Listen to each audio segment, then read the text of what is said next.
হীরকের হীরকের ঘনত্বটা বেশি। হীরকের ঘনত্ব বেশি হওয়ার মূল কারণটা কি হলো না, হীরকের প্রত্যেকটা কার্বন পরমাণু sp3 সংকরায়নে সংকরায়িত এবং তার যোজক ইলেকট্রনের প্রত্যেকটাই ব্যবহৃত হয় পাশাপাশি চারটে কার্বনের সঙ্গে সংযুক্ত হতে, যার জন্য এদের ঘনত্বটা বেশি। আর এই ঘনত্বটা বেশি হওয়ার জন্য কি হয়েছে না, এদের পরমাণুগুলো কাছাকাছি থাকার জন্য এদের তাপীয় উত্তেজনা, তাহলে একটা পরমাণু তাপীয় উত্তেজনা আর একটা পরমাণু যেহেতু ঘনত্ব বেশি মানে কাছাকাছি রয়েছে, যার জন্য একটা পরমাণু তাপীয় উত্তেজনা খুব সহজেই অন্য পরমাণুর মধ্যে সঞ্চালিত হয়।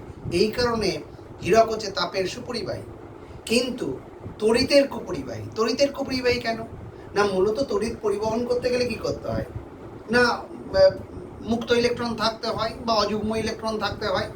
তো হীরকের গঠনে আমরা কি দেখেছিলাম না, প্রত্যেকটি যোজক ইলেকট্রন তারা ইউজড হয়ে গেছে তার পাশাপাশি চারটে কার্বন পরমাণুর সঙ্গে সংযুক্ত হতে।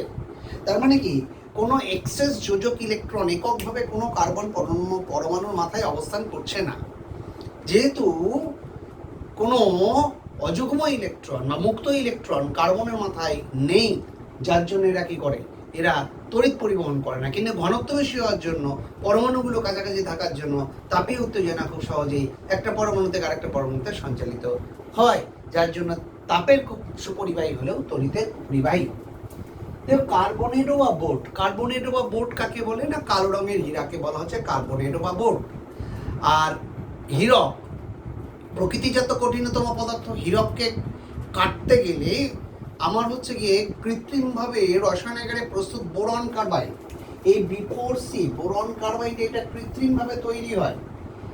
তাহলে প্রকৃতিজাত কঠিনতম পদার্থ হীরক, কিন্তু কঠিনতম পদার্থ হচ্ছে বোরন কার্বাইড। সেইটা দিয়ে আমরা কি করি না, হীরকগুলোকে আমরা কাটি, কেটে নির্দিষ্ট শেপ দিই এবং তাকে পলিশ করি, পলিশ করে তাকে উজ্জ্বল মানে চকচকে করার মতন একটা ব্যবস্থা করি।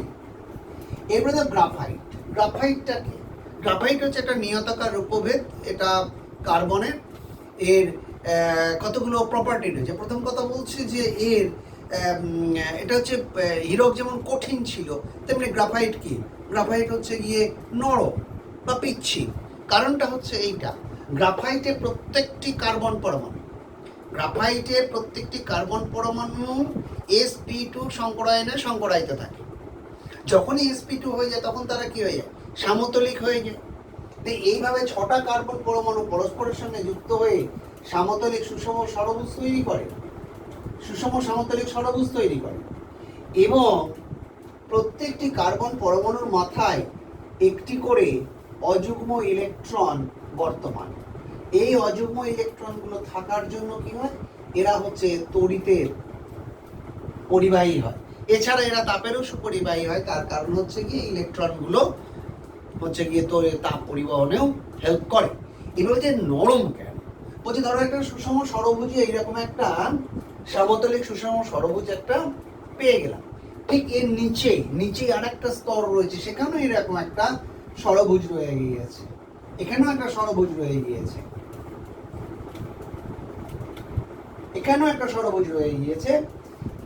এইবার হচ্ছে কি, এই যে একটা স্তর, ওপরে একটা স্তর রয়েছে, নিচে একটা স্তর রয়েছে, এই স্তরগুলো দুর্বল ভ্যান্ডারওয়াল জাতীয় আকর্ষণ বল দ্বারা আবদ্ধ থাকে, দুর্বল ভ্যান্ডারওয়াল জাতীয় আকর্ষণ বল দ্বারা আবদ্ধ থাকে। তাহলে এই যে ভ্যান্ডারওয়াল জাতীয় আকর্ষণ বল, এটা তো অত্যন্ত দুর্বল। তার ফলে কি হয়, একটা স্তরের উপর দিয়ে আর একটা স্তর কি হয়, খুব সহজেই পিচ্ছিল হয়ে মানে সহজে স্লিপ করে চলে যেতে পারে। ধর আমি বলছি আমাদের পেন্সিলের শীষ, পেন্সিলের শীষ তো গ্রাফাইট। আমরা করি কাগজের ওপর লিখছি, কোনো একটা যখন লিখলাম তখন হচ্ছে কি, এই একটা স্তর কাগজের ওপর বসে গেল, লেখাটা স্পষ্টই উঠলো। আবার তার পরবর্তী স্তরটা সামনে চলে এলো, আবার লেখা লিখলাম, তার পরবর্তী স্তরটা বসে গেল। এইভাবে পেন্সিলটা দীর্ঘদিন লিখতে লিখতে আস্তে আস্তে ক্ষয়ে যায়। ক্ষয়ে যাওয়ার মূল কারণ হচ্ছে এইটা। এবার দেখো, তাহলে গ্রাফাইট পিচ্ছিল, গ্রাফাইট হচ্ছে গিয়ে তড়িৎ এবং তাপ পরিবহন করে। এবার একটা জিনিস নাম শুনে, ওয়ার্ল্ডাগ অ্যাকোয়াডাগ। এই যে গ্রাফাইটের পিচ্ছিল ধর্মের জন্য কি হয়, আমরা এদেরকে লুব্রিক্যান্ট হিসেবে ইউজ করি পিচ্ছিল কারক তেল তৈরি। পিচ্ছিল কারক তেল মানে একটা এখানে কথা আছে, একটা ওয়ার্ল্ডাগ বলে। ওয়ার্ল্ডাগ মানে যখন তেলের মধ্যে বিস্তার মাধ্যম তেল, আর তার মধ্যে যখন বিস্তৃত দশা গ্রাফাইটের কণাগুলো তখন যেটা তৈরি করে লুব্রিক্যান্ট হিসেবে তাকে বলা হচ্ছে যে অয়েল ড্যাগ। আর বিস্তার মাধ্যমটা যদি আমি জল ইউজ করি, তার মধ্যে গ্রাফাইটের কলয়েড কণাগুলো যদি থাকে, সেও পিচ্ছিল ক্ষারক পদার্থ হিসেবে আচরণ করে, সেটাকে বলা হচ্ছে অ্যাকোয়া ড্যাগ। তাহলে অয়েল ড্যাগ, অ্যাকোয়া ড্যাগ দু রকম রয়েছে। এইবার দেখো এদের মধ্যে আরেকটি নিয়তাকার রূপভেদ রয়েছে, সেই রূপভেদটা হচ্ছে কি ফুলারিন। ফুলারিন ফুলারিন আবিষ্কার করেছেন কে? বাকমিনিস্টার। বাকমিনিস্টার, যার জন্য এইগুলোকে বলা হচ্ছে, এই যে নিয়তাকার কার্বনের যে রূপভেদ, বাকমিনিস্টার অফ ফুলারিন বলা হয়। ফুলারিনকে বাকমিনিস্টার অফ ফুলারিন বলা হয়। ধরো এখানে আমরা মেনলি দুটো ফুলারিনের কথা বলবো, যেখানে হচ্ছে কার্বনের মানে C60 অর্থাৎ 60টা কার্বন পরমাণু, তাদের মধ্যে হচ্ছে 20টা হচ্ছে গিয়ে ষড়ভুজ এবং 12টা পঞ্চভুজ। 20টা ষড়ভুজ এবং 12টা পঞ্চভুজ মিলে কি করছে না, যখন একটা ফুটবলের আকৃতি ধারণ করছে, তাহলে 20টা পঞ্চভুজ এবং 20টা ষড়ভুজ এবং 12টা পঞ্চভুজ মিলে যেমন C60 এইরকম একটা তোমার ফুটবলের আকৃতির একটা রূপভেদ তৈরি করে, তখন সেটাকে বলবো বাকি বল। সেটা হচ্ছে অ্যাকচুয়ালি ফুটবলের মতন আকার যেটা ধারণ করতে পারে, বাকি বল। এটাও বাকমিনিস্টার অফ ফুলারিন।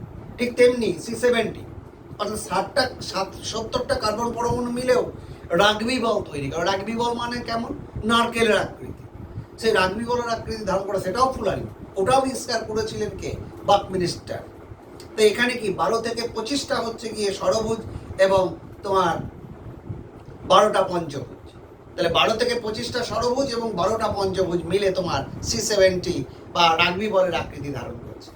এদের প্রত্যেকটাই কি তাপ এবং তড়িতের সুপরিবাহী। কারণ এই যে সমতলিক যেগুলো তোমার হচ্ছে ষড়ভুজ বা পঞ্চভুজ রয়েছে, তাদের প্রত্যেকের মাথাতেই কি রয়েছে? অযুগ্ম ইলেকট্রন আছে। অযুগ্ম ইলেকট্রন থাকার জন্য এরা তড়িৎ পরিবহন করে। এইবার দেখো, এবার হচ্ছে অনিয়তাকার রূপভেদ। অনিয়তাকার রূপভেদের মধ্যে কি আছে? ধরো গ্যাস কার্বন। প্রথমেই আমি বলছি কোক। কোক বলছি, কোক। কোকটা কি? কোক হচ্ছে গিয়ে কার্বনের একটা রূপভেদ। কিরকম না, মাটির তলা থেকে যে কয়লাগুলো তুলে আনা হয়, ধরো অ্যান্থ্রাসাইট কয়লাকে তুলে আনা হয়েছে, সেই কয়লাটার মধ্যে জৈব অশুদ্ধি থাকে। সেই কয়লাটাকে যদি আমি সোজাসুজি বাড়িতে পোড়াই, তাহলে প্রচণ্ড কালো ধোঁয়া বেরোবে, কারণ জৈব অশুদ্ধিগুলো তারা হচ্ছে গিয়ে বেরিয়ে আসতে থাকবে, যেটাকে আমরা বলি কাঁচা কয়লা বলে থাকি। তো করা হয় কি, সেইগুলোকে নিয়ে, ওই কয়লাগুলোকে নিয়ে করা হয় কি না, একটা এই লোহার রিটর্টে বকযন্ত্র, লোহার বকযন্ত্রের মধ্যে রেখে বায়ুর অনুপস্থিতিতে অন্তর্ধূম পাতন করি। এই অন্তর্ধূম পাতনের ফলে কালো ধোঁয়া টোঁয়া সব বেরিয়ে যাওয়ার পরে যেটা অবশেষ পড়ে রইল, সেটাকে বলা হচ্ছে কোক।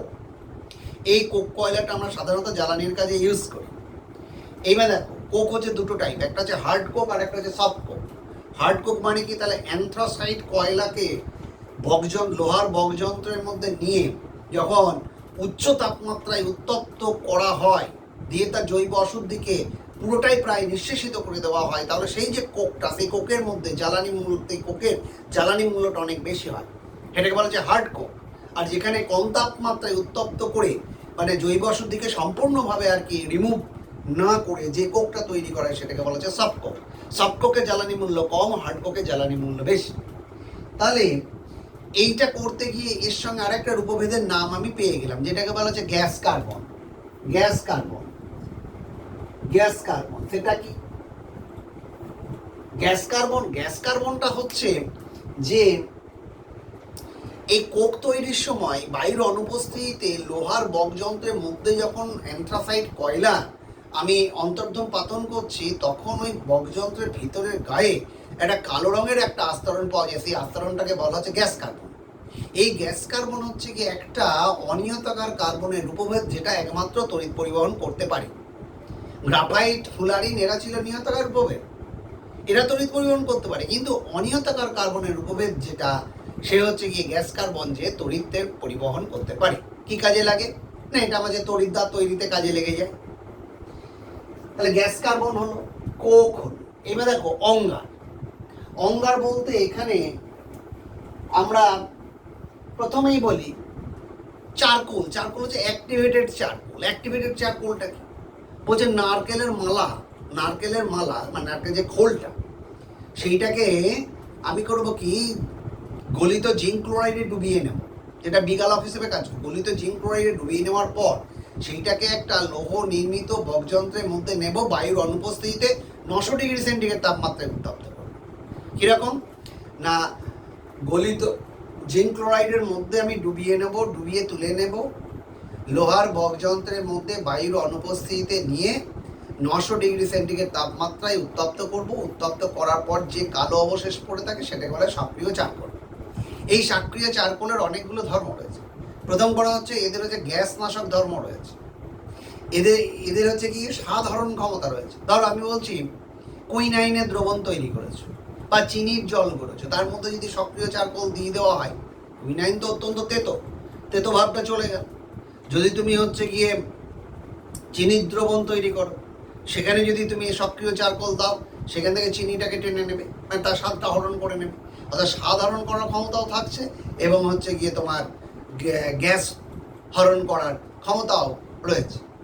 এরপরে দেখো আইভরি ব্ল্যাক। এই আইভরি ব্ল্যাকটা এসছে অস্থি অঙ্গার থেকে। অস্থি অঙ্গার মানে কি না, আমাদের অস্থিগুলো পড়ে যাওয়ার সময় যে কালো কার্বনটা তৈরি করছে সেটি হলো অস্থি অঙ্গার। কীরকম না, অস্থি অঙ্গার বিষয়টা হলো এইটা যে প্রথমে হাড়গুলোকে চর্বি মুক্ত করা হয়।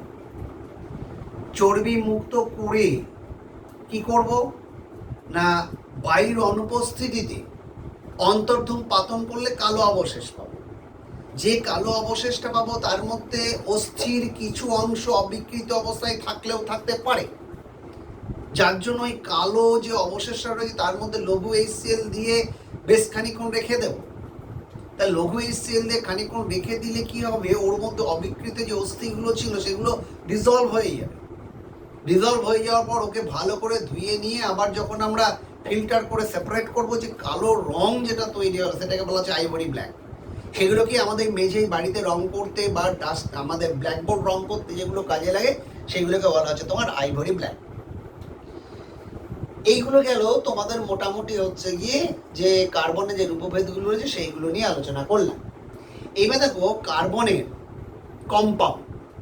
কম্পাউন্ড বলতে মেনলি আমাদের পড়তে হবে কার্বন মনোক্সাইড গ্যাস এবং কার্বন ডাইঅক্সাইড গ্যাস। প্রথমেই বলি কার্বন মনোক্সাইড গ্যাস, এর গঠনটা হচ্ছে এরকম। এইটা হচ্ছে কার্বন মনোক্সাইড অণুর গঠন। প্রথম কথা হচ্ছে কার্বন মনোক্সাইড অত্যন্ত বিষাক্ত। কার্বন মনোক্সাইড অত্যন্ত বিষাক্ত কিরকম, যে 800 আয়তন বায়ুর মধ্যে যদি 1 আয়তন কার্বন মনোক্সাইড থাকে তাহলে কোনো একটা মানুষ 8 ঘন্টার মধ্যে কি হবে, প্রাণ হারাবে। তাহলে এই হচ্ছে গিয়ে কার্বন মনোক্সাইডের ধরন। প্রশ্ন হচ্ছে কেন। এখন কার্বন মনোক্সাইডের উঁচু ক্লাসে পড়বে মানে 12 ক্লাসে পড়বে যে কার্বন মনোক্সাইড একটা লিগ্যান্ড হিসেবে কাজ করে। মানে কি, ওরা হচ্ছে কি মেটাল আয়নের সঙ্গে ধাতব আয়নের সঙ্গে জটিল যৌগ তৈরি করে। জটিল যৌগ অনেকে করে, কিন্তু এর একটা বিশেষ ক্যারেক্টার রয়েছে। এর ক্যারেক্টারটা কেমন না, এইটা যদি ধরো আমাদের হিমোগ্লোবিনে যে হিম অংশ লোহা রক্তের, সেই লোহার সঙ্গে করবে কি, এর লোন পেয়ারটা দিয়ে এর সঙ্গে কমপ্লেক্স তৈরি করবে। কিন্তু এই যে লোহার নিঃসঙ্গ ইলেকট্রন জোড় সেই কার্বন আবার নিতে পারে, কারণ অক্টেটটা ভর্তি করতে হবে তো, যার জন্য কার্বন নিতে পারে। এর ফলে কি হবে, লোহা এবং কার্বনের মধ্যে ডাবল বন্ড তৈরি হয়। ডাবল বন্ড তৈরি হওয়ার জন্য এটা অত্যন্ত শক্তিশালী হয়। এই কার্বন মনোক্সাইডকে বলা হয় পাই অ্যাসিডিক লিগ্যান্ড। পাই অ্যাসিডিক লিগ্যান্ড এই ক্যারেক্টার থাকার জন্য এরা কিন্তু, অর্থাৎ এই ডাবল বন্ডটা ফরমেশনের জন্য এই বন্ডটা অত্যন্ত স্ট্রং হয়ে যায়। বন্ডটা স্ট্রং হয়ে যাওয়ার জন্য এটা কি হবে না, এটা সহজে ভাঙা যাবে না, যার জন্য আক্রান্ত হয়ে গেলে খুব সহজেই রোগীকে আমরা মৃত্যুর হাত থেকে বাঁচাতে পারি না। এবার দেখো কার্বন মনোক্সাইডের প্রিপারেশন। এই দেখবে কার্বন মনোক্সাইডের প্রিপারেশন মেনলি করা হয় কি, অর্গানিক অ্যাসিড বলতে ধরো ফর্মিক অ্যাসিড। এই ফর্মিক অ্যাসিড তার সঙ্গে যদি ঘন H2SO4 ইউজ করি, ঘন H2SO4 দিলেই তৈরি হবে কার্বন মনোক্সাইড। কারণ ঘন H2SO4 কি রয়েছে, জলাকর্ষী ধর্ম রয়েছে। জলাকর্ষী ধর্ম থাকার জন্য জলটাকে টেনে নেবে, দিয়ে কার্বন মনোক্সাইড তৈরি করে দেবে H2SO4। দিয়ে এখানে একটা মানে সাইডে যে প্রশ্নটা আমি করতে পারি, ও যে ফর্মিক অ্যাসিডকে আমরা হচ্ছে কি ড্রাই করতে, ঘন স্টোসের মতো জলাকর্ষী পদার্থ, বলছে একে যদি ড্রাই করতে যাই, ড্রাই করতে গিয়ে আমরা কেন ঘন স্টোসের ইউজ করি না? আর ইউজটা করবো কি করে? তাহলে ঘন স্টোসের দিলেই কি করবে? তারা তো টেনে নিয়ে কার্বন মনোক্সাইড তৈরি করে ফেলবে, তাহলে জল টানার পরিবর্তে এটা করে দেবে। এছাড়া অক্সালিক অ্যাসিড আছে, তাকেও যদি আমি ঘন স্টোসের দিই, সেও জল টেনে নেবে, ঘন দিলে তৈরি করবে carbon monoxide, carbon dioxide plus H2O plus H2SO4, এটা টেনে রেখে দেবে। তাহলে এখানেও কার্বন মনোক্সাইড তৈরি হয়ে যাবে। তাহলে কার্বন মনোক্সাইড প্রিপারেশনের হচ্ছে কি, এগুলো হচ্ছে জেনারেল প্রসিডিওর।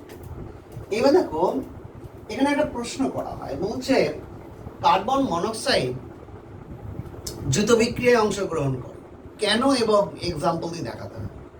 বলছে কেন করবে না? কার্বন মনোক্সাইডের গঠনে যেটা আমি দেখলাম, সেখানে কি রয়েছে? দুটো অযুগ্ম ইলেকট্রন কি কার্বনের মাথায় রয়ে গেছে। এই যে দুটো অযুগ্ম ইলেকট্রন রয়েছে, সেই অযুগ্ম ইলেকট্রন দুটো কি করছে? দ্রুত বিক্রিয়ায় অংশগ্রহণ করছে। যেমন কার্বন মনোক্সাইডের সঙ্গে যদি ক্লোরিনের বিক্রিয়া করো ইন প্রেজেন্স অফ সানলাইট, অন্ধকারে কোনো বিক্রিয়া করবে না, কিন্তু যখনই আমি সানলাইটে আমি যখন নিয়ে আসবো, তখনই এরা বিক্রিয়া করে মারাত্মক বিষাক্ত কার্বনিল ক্লোরাইড বা ফসজিন তৈরি করে,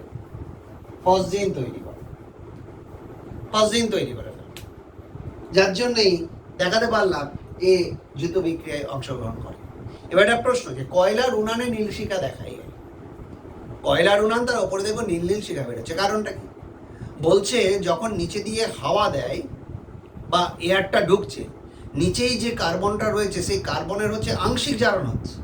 কার্বনের আংশিক জারণের ফলে কি তৈরি হচ্ছে? কার্বন মনোক্সাইড তৈরি হচ্ছে। সেই কার্বন মনোক্সাইডে যখন বাইরে বেরিয়ে এসে তোমার হচ্ছে পুরো অক্সিজেনটা পেয়ে যাচ্ছে, দিয়ে অক্সিডাইজড হয়ে যাচ্ছে, তাহলে কি তৈরি করছে? কার্বন মনোক্সাইড অক্সিজেনের সঙ্গে বিক্রিয়া করে CO2 তৈরি করছে, এর সঙ্গে নীল শিখা তৈরি করছে। তার মানে কার্বন মনোক্সাইড বাতাসের মানে আগুন জ্বালালে ওটা নীল শিখা তৈরি করে, এটা আমার হচ্ছে গিয়ে জানা গেল। এবার দেখো একটা প্রশ্ন করা যায়, এই কার্বন মনোক্সাইড কি জ্বালানি হিসেবে কাজে লাগে? কিরকম? শুধু কার্বন মনোক্সাইড নয়, কার্বন মনোক্সাইড থাকে কিসে কিসে? প্রডিউসার গ্যাসে থাকে এবং কি ওয়াটার গ্যাসে থাকে। ওয়াটার গ্যাস মানে কি? কার্বন মনোক্সাইড এবং হাইড্রোজেনের সমায়তনে মিশ্রণ হচ্ছে ওয়াটার গ্যাস। আর প্রডিউসার হচ্ছে কার্বন মনোক্সাইড এবং নাইট্রোজেন, মানে শ্বেততত্ত্ব কোকের উপর দিয়ে বায়ু চালনা করলে ওটা তৈরি হয়। এই প্রডিউসার গ্যাস হচ্ছে জ্বালানি হিসেবে ইউজ করা হয়। এবার দেখো কার্বন মনোক্সাইড আর কার্বন ডাইঅক্সাইড, এই কার্বন মনোক্সাইড কার্বন ডাইঅক্সাইড এরা ধরো একটা মিক্সচারের মধ্যে রয়েছে। প্রশ্ন হচ্ছে আমি দুজনকে সেপারেট করবো কি করে? ধরো carbon monoxide carbon dioxide mixture মধ্যে রয়েছে, একে আমি করবো কি না অ্যাসিড যুক্ত বা অ্যামোনিয়া যুক্ত কিউ প্লাস ক্লোরাইডের মধ্য দিয়ে টোটাল মিক্সচারটাকেই পাঠালাম। তাহলে কি হবে? মানে অ্যাসিড যুক্ত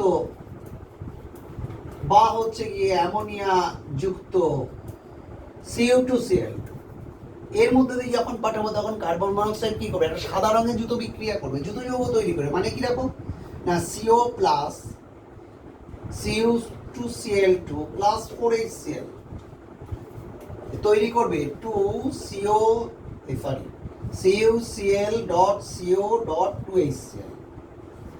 এই সাদা রঙের একটা জুতো যৌগ তৈরি করবে, দিয়ে একটা অদক্ষেপ করবে। তাহলে কার্বন ডাইঅক্সাইড কোনো রকম রিয়াকশন না করে বেরিয়ে আসবে। এইটা নেওয়ার পর আমি যদি আবার একে পুনরায় হিট করলে আবার তুমি কার্বন মনোক্সাইডকে ব্যাক করে যাবে, প্লাস HCl প্লাস হচ্ছে গিয়ে CO2Cl2 আবার ফেরত পেয়ে যাবে। তাহলে এইভাবে কার্বন মনোক্সাইড থেকে আমরা কি করতে পারি? মানে আমরা CO2 এবং CO থেকে আমরা দুজনকে সেপারেট করতে পারি। এবার দেখো শনাক্তকরণ। এখন কার্বন মনোক্সাইড যে রয়েছে, এই কার্বন মনোক্সাইড তুমি চিনবে কি? কার্বন মনোক্সাইডকে চেনার উপায়টা শোনো না। ধরো বায়ুর মধ্যে সামান্য পরিমাণে কার্বন মনোক্সাইড চিনবে কি করে? বলছে আমরা করি একটা হ্যালামাইট নল ইউজ করে। হ্যালামাইট নল মানে আমরা কাচের নল, এই কাচের নলের ভিতরে আছে I2O5 আয়োডিন পেন্টাক্সাইডের একটা মিক্সচার রয়েছে। আয়োডিন পেন্টাক্সাইড বলে একটা কম্পাউন্ড রয়েছে, যার একটা আস্তরণ ওই কাচের দেওয়ালের ভিতরে লাগানো আছে। এবার বায়ুতে যদি কার্বন মনোক্সাইড সামান্য পরিমাণেও থাকে তাহলে সে কি করবে, সে আয়োডিন পেন্টাক্সাইডের সঙ্গে রিয়াকশন করে কি তৈরি করবে, আয়োডিন তৈরি করবে। যেমন ধরো CO প্লাস I2O5 সমান I2 প্লাস 5CO2। এই যে আয়োডিনটি যেটা তৈরি হলো সেই আয়োডিনটা বর্ণ কি, বেগুনি। দিয়ে হবে কি, এই হ্যালামাইট নলের ভিতরের গাটা হচ্ছে বেগুনি বর্ণ ধারণ করে। এখান থেকেই বুঝে যাব যে আমরা ওর মধ্যে কি রয়েছে না কার্বন মনোক্সাইড আছে। তো একটা বাস্তব ঘটনা শোনো, যখন নতুন নতুন করে টানেল তৈরি করা হয় মানে মাইন্সের ভিতরে, ধরো কোল মাইন্সের ভিতরে নতুন নতুন টানেল তৈরি করা হচ্ছে, অ্যাজ এ টানেলের মধ্যে সবচেয়ে সমস্যা যেটা হয় সেটা হচ্ছে কার্বন মনোক্সাইডের মতন বিষাক্ত গ্যাস থাকতে পারে। এখন কার্বন মনোক্সাইডের বিষাক্ত গ্যাস আছে কি না এইটা বোঝার জন্য কি করা হয় না, টানেলের মুখে গিয়ে যেদিক থেকে বিভিন্ন দিকে চলে গিয়ে যে টানেলগুলো, সেই অরিজিনাল জায়গা থেকে আমার এক ধরনের ছোটো ছোটো পাখি আছে, সেই পাখিগুলোকে ছেড়ে দেওয়া হয়। পাখিগুলোকে ছেড়ে দেওয়ার পর কি হলো না, আমি যদি 40টা পাখি ছাড়ি প্রত্যেকটা টানেলে, তারা ওদিকে বেরোনোর জায়গা থাকবে না, তারা কি করবে, তারপর ব্যাক করবে। তাহলে ব্যাক যখন করলো তখন আমি দেখব যে টোটাল কতগুলো ব্যাক করলো। আমি দেখে নিলাম যে কোন চ্যানেল থেকে কতগুলো ব্যাক করলো। যদি কমে যায় তাহলে বুঝতে হবে যে কম এলো, তখন হচ্ছে গিয়ে মানে আইডেন্টিফাই করতে হবে, সেখানে যেতে হবে পাখিটা মরে পড়ে গেছে, সেইটাকে সংগ্রহ করা হবে। সংগ্রহ করে এই পাখির যে রক্ত, সেই রক্তের মধ্যে লঘু ট্যানিন দ্রবণ যদি যোগ করা হয়, লঘু ট্যানিন দ্রবণ যত যোগ করবে তত দ্রবণের রঙটা তত গাঢ় হতে আরম্ভ করবে, ব্লাডের রঙটা তত কালচের দিকে যেতে আরম্ভ করবে। যখনই যাবে তখনই বুঝবো যে ওই পাখিটা মানে ওই কার্বন মনোক্সাইড গ্যাসের বিষক্রিয়ায় মারা গিয়েছে। এটাও একটা পরীক্ষা, কার্বন মনোক্সাইড ওই টানেলের ভিতরে তোমার হচ্ছে কার্বন মনোক্সাইড আছে কিনা। যদি থাকে তাহলে সেটাকে আবার রিমুভ করে এক্সস্ট করার ব্যবস্থা করতে হবে।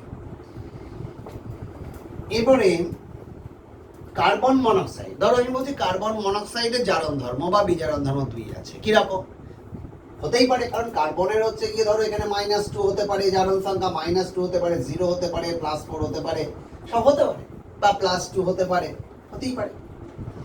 এখন দেখো কার্বন মনোক্সাইড করবে কি, তপ্ত অবস্থায় নিজেকে বিজারক হিসেবে কাজ করে। ধরো আমি বলছি CU, তার সঙ্গে কার্বন মনোক্সাইড যদি রিয়াকশন করে CU হবে +CO2, সেদিক দেখতে গেলে +2 থেকে কত +4, তার মানে এর কি ঘটেছে, এর হচ্ছে জারণ ঘটেছে। তাহলে যখন জারণ ঘটে তখন থেকে বিজারক হিসেবে কাজ করছে, বিজারক। হ্যালো, এইবার তাহলে আরো তো উঁচুতে যেতে পারে জারণ সংখ্যাটা, মানে মানে এর থেকে মাইনাস নিচের দিকে নামতে পারে। তো বলছে হ্যাঁ, বলছে জিঙ্ক অক্সাইড এবং ক্রোমিক অক্সাইডের উপস্থিতিতে হাইড্রোজেনের সঙ্গে বিক্রিয়া করে এই মিথানল তৈরি করে।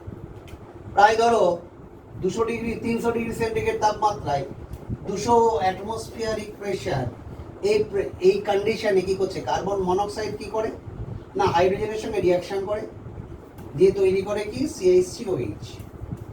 সেখানে ইউজ করে ZNO প্লাস Cr2O3, এই অনুঘটকের উপস্থিতিতে বিক্রিয়া করে তৈরি করবে কি CH3OH। তার মানে হচ্ছে এইটা।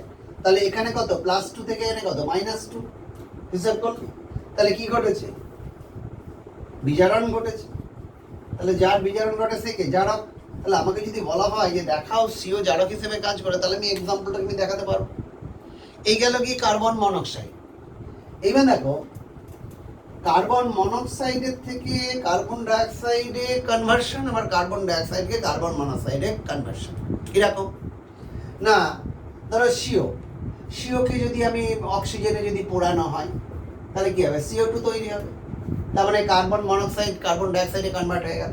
আবার কি হবে, CO2-কে যদি শ্বেততপ্ত, মানে এত বেশি একে হিট করব কার্বনকে যে হচ্ছে গিয়ে সাদা হয়ে যাবে, শ্বেততপ্ত কোকের উপর দিয়ে চালালে কি হবে, কার্বন মনোক্সাইড তৈরি হয়ে যাবে। তাহলে কার্বন ডাইঅক্সাইডে কার্বন মনোক্সাইড এবং কার্বন মনোক্সাইডে কার্বন ডাইঅক্সাইড রূপান্তরিত হয়ে গেল।